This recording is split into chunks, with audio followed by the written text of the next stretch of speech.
ही हूँ। हेलो दोस्तों, मेरा नाम अंजलि है। मैं उत्तर प्रदेश के बरेली जिले की रहने वाली हूँ। मेरी उम्र 38 साल है। कि जब मैं 2 साल की थी तो मेरी माँ ने दूसरी शादी कर ली। मेरे सौतेले पिता मुझे शुरू से ही पसंद नहीं थे, क्योंकि वह मुझे हमेशा ही अजीब सी नज़रों से देखते रहते। अभी माँ की शादी को कुछ ही दिन हुए थे कि मेरे सुते पिता ने मुझे अजीब से तरीके से टच करना शुरू कर दिया, जिससे मुझे एहसास होता था कि मेरे साथ कुछ गलत हो रहा है। माँ ने अपनी शादी के कुछ दिनों बाद ही मुझे पढ़ाई के लिए हॉस्टल भेज दिया था। अब मुझे हॉस में पढ़ाई करते 5 साल हो चुके थे। कुछ दिनों पहले ही मुझे गर्मी की छुट्टियां हुई थी और मैं हॉस्टल से घर वापस आ गई। अब मैं 1 महीना घर ही रहने वाली थी। घर में मैं, मेरी माँ, पिताजी और दादी जी, हम 4 लोग रहते थे। मेरे दादी जी बहुत बीमार रहते थे। मैं घर में बिल्कुल फ्री थी, तो मैं दादी जी की देखभाल में लग गई। मेरे दादाजी कुछ साल पहले ही गुजर गए थे। घर आने के बाद मैंने घर के काम का काफी जिम्मा अपने ऊपर ले लिया था, ताकि मेरी माँ को कुछ दिन आराम करने को मिल जाए। एक दिन रूम में मैं बेड पर लेटकर टीवी देख रही क्या थी, तो मेरे सौतेले पिताजी मेरे पास आकर बैठ गए। मैं बेड पर पेट के बल लेटी हुई थी कि तभी अचानक मुझे अपनी पीठ के पास किसी के छूने का एहसास हुआ। जब मैंने पलट कर देखा तो मेरे पिता ने अपना हाथ मेरी पीठ के नीचे रखा हुआ था और कुछ अजीब तरीके से लगातार मुझे टच कर रहे थे। उनकी यह हरकत मुझे बिल्कुल भी अच्छी नहीं की, लेकिन मैं उनकी इस हरकत को नज़रअंदाज करके वहां से चली गई और उनकी इस हरकत के बारे में किसी को भी नहीं बताया। कुछ दिनों बाद अचानक एक दिन दादी की तबीयत बहुत खराब हो गई, तो पिताजी ने दादी को हॉस्पिटल में एडमिट करवा दिया। उस हॉस्पिटल में दादी के पास केवल एक व्यक्ति को ही रात में रुकने की इजाज़त थी। इस कारण मैं और पिताजी दोनों घर चले आए और मेरी माँ वहीं दादी के पास रुक गई। घर आकर खाना खाने के बाद मैं दादी के कमरे में ना कुछ काम कर रही थी। तभी पिताजी ने मुझे आवाज दी, जो कि अपने रूम में थे। जब मैं उनके रूम में पहुंची तो वह बेड पर सोए हुए थे और इशारे से मुझे अपने बेड कोई भी एहसान की बात नहीं है। इसके बाद पिताजी अपने बेड से मेरी तरफ खिसक कर बोले कि तुम्हारी माँ से मुझे वह प्यार नहीं मिल पाता जो मुझे चाहिए। वह तो मुझसे हर वक्त झगड़ा करती रहती है। जब से तुम इस घर में आई हो, तब से मेरा भी घर में दिल लगने लगा है, वरना यह घर काटने की को दौड़ता था। उनकी यह बातें मेरी समझ में नहीं आ रही थी और मैं अब उस रूम से जल्दी से निकलकर भागना चाहती थी। फिर उन्होंने कहा कि मुझे भी किसी के साथ की ज़रूरत महसूस होती है। मेरी कुछ ज़रूरतें हैं जो तुम्हारी की माँ से पूरी नहीं होती। उनकी बात सुनकर अब मुझे उनसे थोड़ा डर लगने लगा था।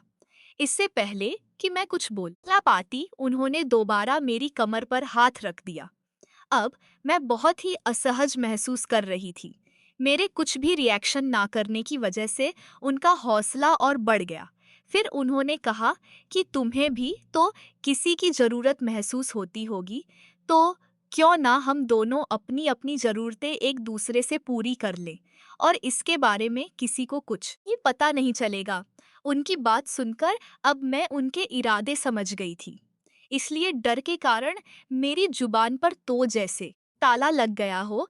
तभी उन्होंने मेरा हाथ अपने हाथ में ले लिया और बोले कि तुमको जब से देखा है मैं यह सब तुमको बताना चाह रहा था, लेकिन आज मौका मिला है तो बता रहा हूँ।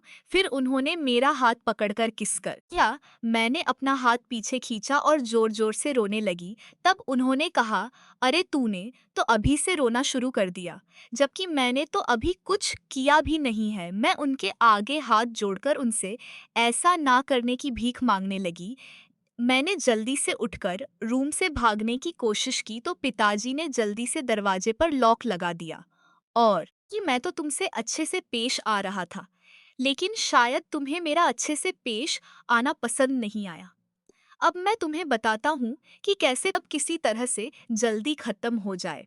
जब मुझे हल्का हल्का होश आया तो देखा कि वह उसी रूम में बैठकर मेरे होश में आने का इंतजार कर रहे थे। उन्होंने मुझे होश में आता देख कहा, अंजलि मुझसे गलती हो गई है। मैं खुद पर काबू नहीं रख पाया। प्लीज इसके बारे में किसी को कुछ भी मत बताना। मैं बस किसी तरह से उनसे दूर जाना चाह रही थी। इसीलिए मैंने उनकी हाँ में हाँ मिला दी।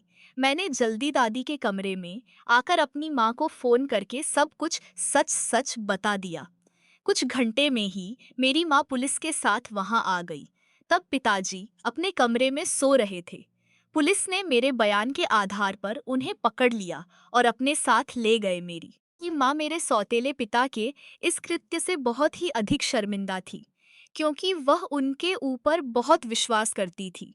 कुछ देर बाद मैं अपने हॉस्टल वापस आ तो गई, लेकिन इस सदमे से उभरने में मुझे बहुत लंबा समय लग गया। वह कहते हैं ना, जब रिश्तों की मर्यादा टूटती है तो इंसान की आत्मा भी मर जाती है। आज भी उनकी परछाई से डरता है और हर रात वही खौफनाक मंजर मेरी आंखों के सामने तैर जाता है। मैं टूट चुकी हूँ, बिखर चुकी हूँ। लेकिन क्या कोई मेरी टूटन को समझ पाएगा? क्या कोई इस दर्द की गहराई को महसूस करेगा? दोस्त, तो यह कहानी तो एक काल्पनिक कहानी है, लेकिन यह हमें बहुत सी सीख देती है कि किसी के ऊपर आंखें बंद करके इतना विश्वास ना करें, भले ही वह आपका बहुत करीबी क्यों ना हो। तो मेरे प्यारे दोस्तों, अगर आप ऐसी ही और भी इंटरेस्टिंग कहानियां सुनना चाहते हो तो चैनल को सब्सक्राइब जरूर कर ले और बेल नोटिफिकेशन ऑन कर ले। एक प्यारा सा कमेंट करके बताएं कि आपको मेरी स्टोरी कैसी लगी। कल मिलेंगे एक और वीडियो के साथ।